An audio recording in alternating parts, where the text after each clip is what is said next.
Welcome back to Investing Talk podcast. Today, we're going to be looking at Recursion Pharmaceuticals. Sounds good. You sent over some information on this company, and we're hoping to pull out the most important insights. Right. So you can understand what matters without, going too deep, Yeah, exactly. So without getting bogged down in the detail. without getting bogged down. So you shared a few different things, right? We have some recent news.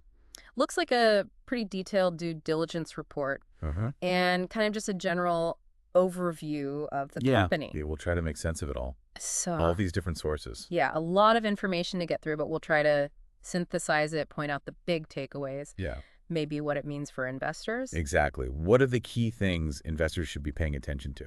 So why don't we start with some recent events that caught our attention? Okay. Looks like, first up, Recursion is going to be at the Needham 24th Annual Virtual Healthcare Conference Yeah. on April 7th, 2025.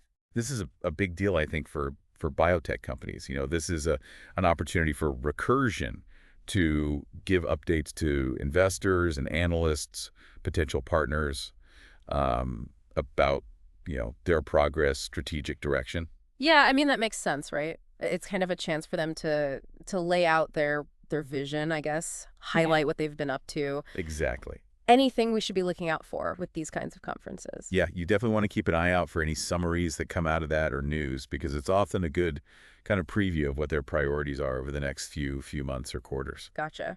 Okay, so speaking of leadership, looks like they've added a couple of notable folks to their board of directors recently. Yeah. Dr. Namanje Bumpus, Right. formerly the principal deputy commissioner at the FDA, Oh, wow. and Elaine Sun from Mammoth Biosciences. That's interesting. I mean, especially the FDA background there. Yeah, what do you think the impact of that could be? Well, I think bringing on someone with Dr. Bunkas's background from the FDA is really strategic. I mean, especially as they, try to navigate drug approval. Yeah, that's a huge deal in the biotech world, Absolutely. getting a drug approved. So how, I guess, specifically could her experience and her knowledge help Recursion kind of get over those hurdles? I mean, she must have such deep knowledge of the specific data requirements, the communication strategies that can really make that FDA review process move more quickly, potentially.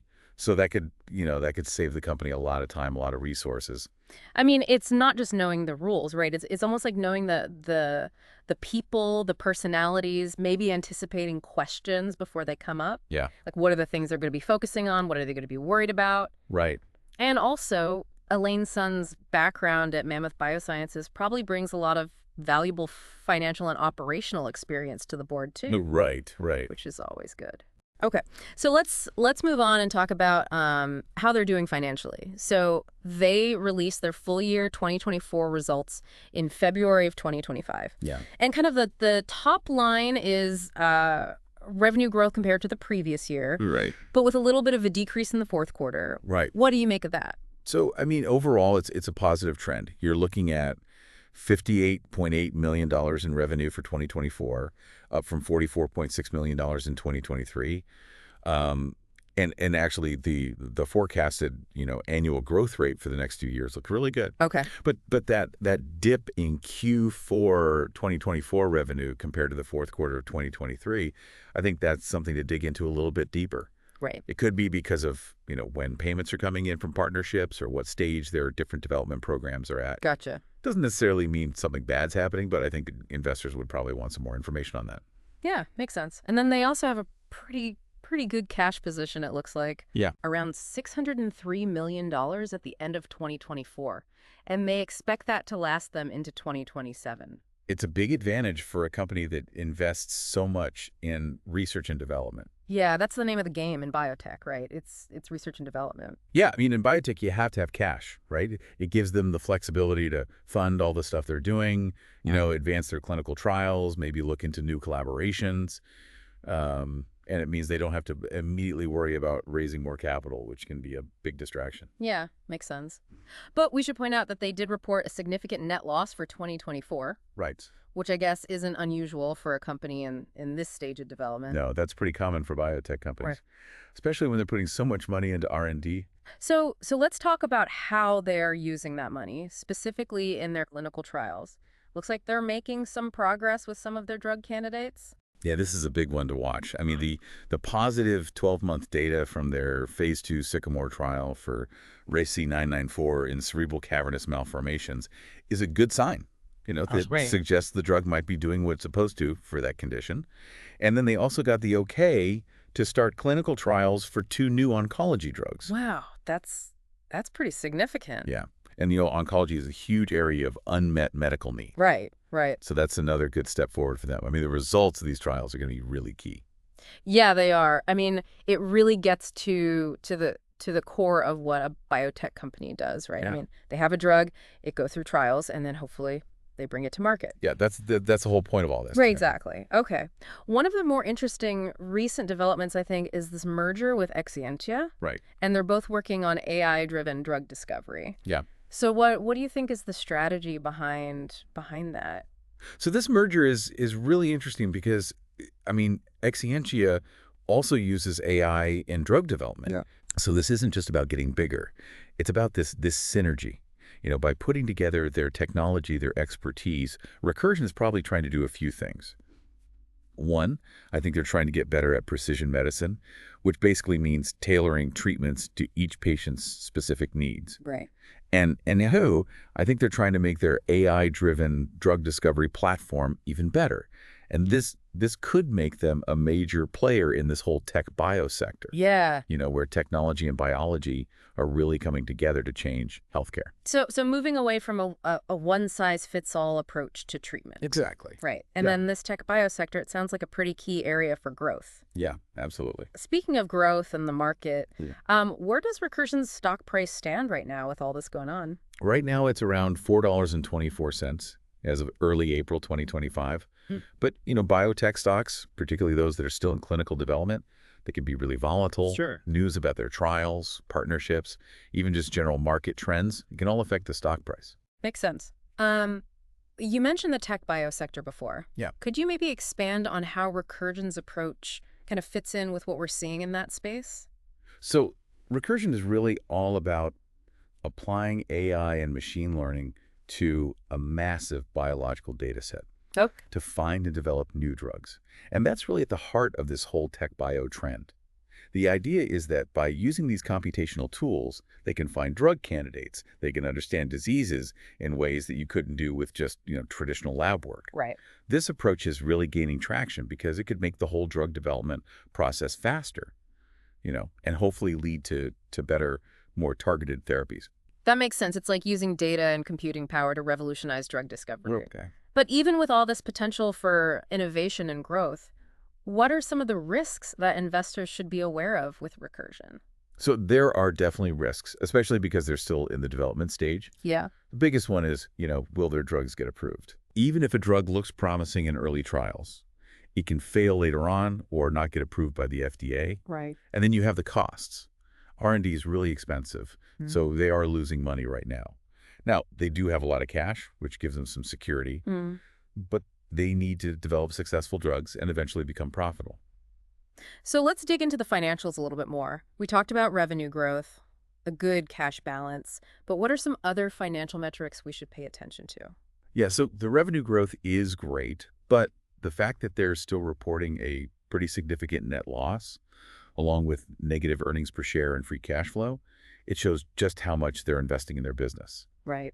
And those R&D expenses, they're necessary for growth, but they're hitting their profitability right now. And their price to sales ratio, it does look pretty high compared to some other, bigger pharmaceutical companies, which means that the market probably has high expectations for their future growth. And they're not paying dividends right now, which is, pretty typical for a growth-oriented biotech company.